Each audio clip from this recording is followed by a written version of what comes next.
Genesis chapter 31. Jacob heard that Laban's sons were saying, "Jacob has taken everything our father owned, and has gained all this wealth from what belonged to our father."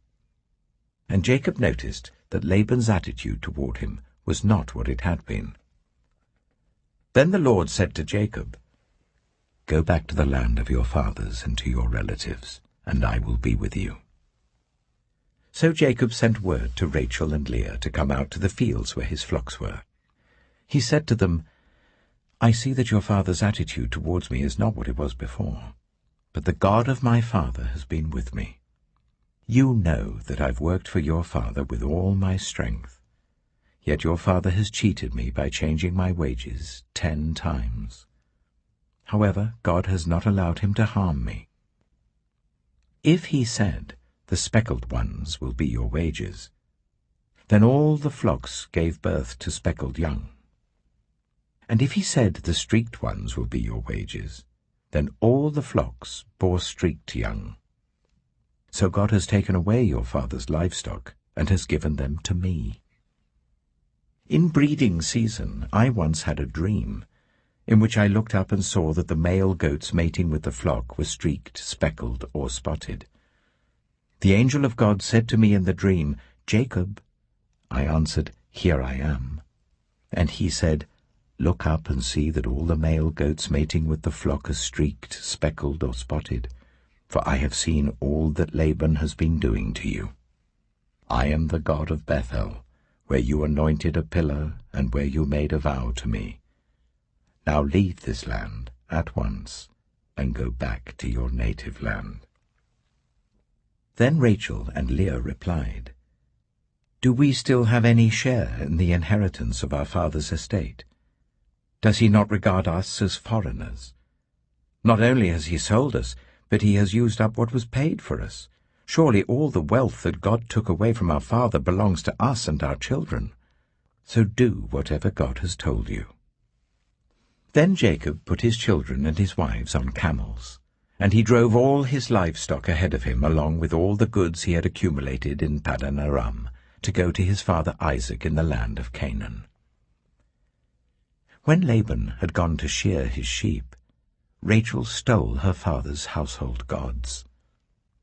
Moreover, Jacob deceived Laban the Aramean by not telling him he was running away. So he fled with all he had, crossed the Euphrates River, and headed for the hill country of Gilead. On the 3rd day, Laban was told that Jacob had fled. Taking his relatives with him, he pursued Jacob for 7 days and caught up with him in the hill country of Gilead. Then God came to Laban the Aramean in a dream at night, and said to him, "Be careful not to say anything to Jacob, either good or bad." Jacob had pitched his tent in the hill country of Gilead when Laban overtook him, and Laban and his relatives camped there too. Then Laban said to Jacob, "What have you done? You've deceived me, and you've carried off my daughters like captives in war. Why did you run off secretly and deceive me? Why didn't you tell me, so I could send you away with joy and singing to the music of tambourines and harps?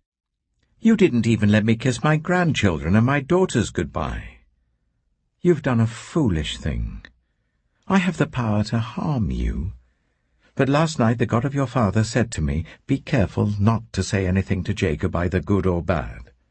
Now you have gone off because you long to return to your father's household. But why did you steal my gods?" Jacob answered Laban, "I was afraid, because I thought you would take your daughters away from me by force. But if you find anyone who has your gods, that person shall not live. In the presence of our relatives, see for yourself whether there is anything of yours here with me, and if so, take it." Now Jacob did not know that Rachel had stolen the gods. So Laban went into Jacob's tent, and into Leah's tent, and into the tent of the 2 female servants, but he found nothing. After he came out of Leah's tent, he entered Rachel's tent. Now Rachel had taken the household gods and put them inside her camel's saddle and was sitting on them. Laban searched through everything in the tent, but found nothing. Rachel said to her father, "Don't be angry, my lord, that I cannot stand up in your presence. I'm having my period." So he searched, but could not find the household gods. Jacob was angry and took Laban to task. "What is my crime?" he asked Laban. "How have I wronged you that you hunt me down? Now that you have searched through all my goods, what have you found that belongs to your household? Put it here in front of your relatives and mine, and let them judge between the two of us. I have been with you for 20 years now. Your sheep and goats have not miscarried, nor have I eaten rams from your flocks. I did not bring you animals torn by wild beasts. I bore the loss myself. And you demanded payment from me for whatever was stolen by day or night. This was my situation. The heat consumed me in the daytime and the cold at night, and sleep fled from my eyes. It was like this for the 20 years I was in your household.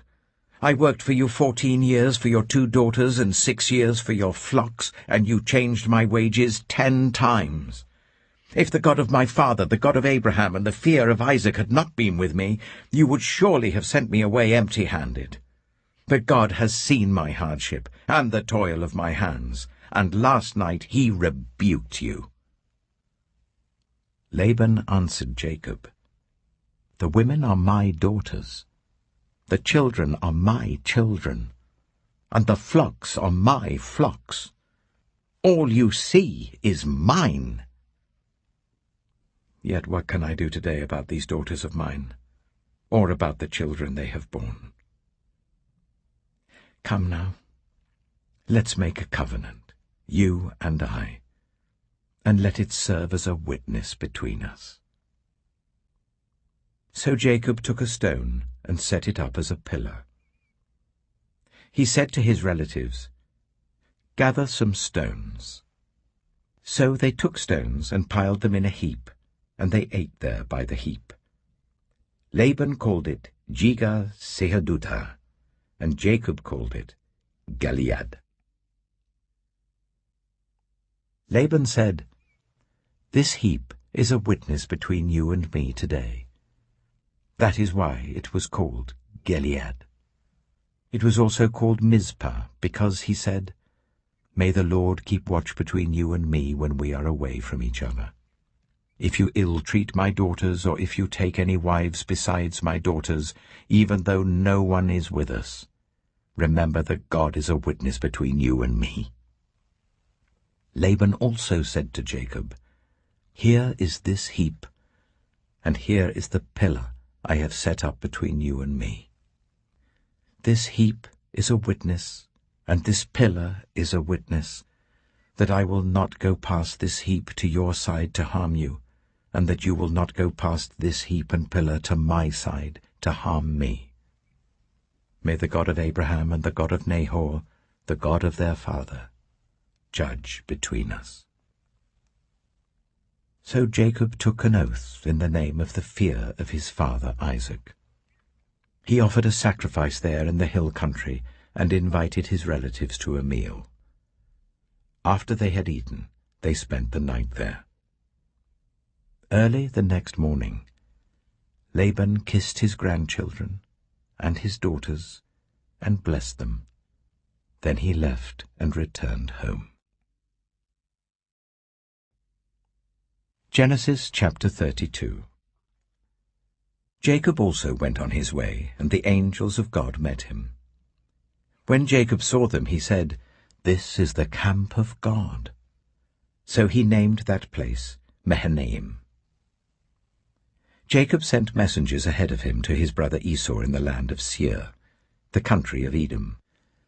He instructed them, "This is what you are to say to my lord Esau. Your servant Jacob says, I have been staying with Laban and have remained there till now. I have cattle and donkeys, sheep and goats, male and female servants. Now I am sending this message to my lord, that I may find favor in your eyes.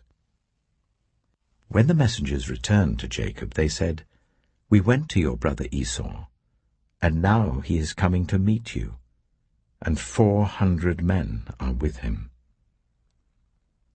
In great fear and distress, Jacob divided the people who were with him into 2 groups, and the flocks and herds and camels as well. He thought, if Esau comes and attacks one group, the group that is left may escape. Then Jacob prayed, "O God of my father Abraham, God of my father Isaac, Lord, you who said to me, 'Go back to your country and your relatives, and I will make you prosper.'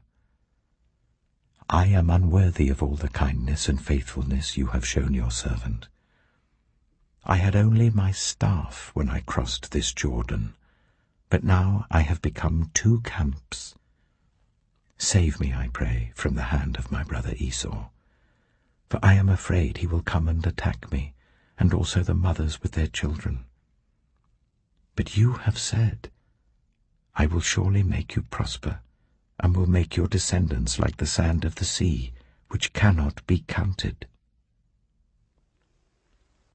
He spent the night there, and from what he had with him, he selected a gift for his brother Esau: 200 female goats and 20 male goats, 200 ewes and 20 rams, 30 female camels with their young, 40 cows and 10 bulls, and 20 female donkeys and 10 male donkeys. He put them in the care of his servants, each herd by itself, and said to his servants, "Go ahead of me, and keep some space between the herds." He instructed the one in the lead, "When my brother Esau meets you and asks, 'Who do you belong to, and where are you going, and who owns all these animals in front of you?' then you are to say, 'They belong to your servant Jacob. They are a gift sent to my lord Esau, and he is coming behind us.'" He also instructed the second, the third, and all the others who followed the herds, "You are to say the same thing to Esau when you meet him, and be sure to say, 'Your servant Jacob is coming behind us.'" For he thought, "I will pacify him with these gifts I'm sending on ahead. Later, when I see him, perhaps he will receive me." So Jacob's gifts went on ahead of him, but he himself spent the night in the camp. That night Jacob got up and took his 2 wives, his 2 female servants, and his 11 sons, and crossed the ford of the Jabbok. After he had sent them across the stream, he sent over all his possessions. So Jacob was left alone, and a man wrestled with him till daybreak. When the man saw that he could not overpower him, he touched the socket of Jacob's hip, so that his hip was wrenched as he wrestled with the man. Then the man said, "Let me go, for it is daybreak." But Jacob replied, "I will not let you go, unless you bless me." The man asked him, "What is your name?" "Jacob," he answered. Then the man said, "Your name will no longer be Jacob, but Israel, because you have struggled with God and with humans, and have overcome." Jacob said, "Please tell me your name." But he replied, "Why do you ask my name?" Then he blessed him there.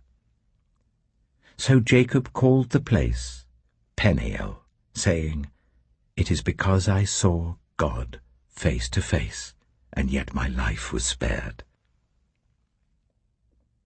The sun rose above him as he passed Peniel, and he was limping because of his hip.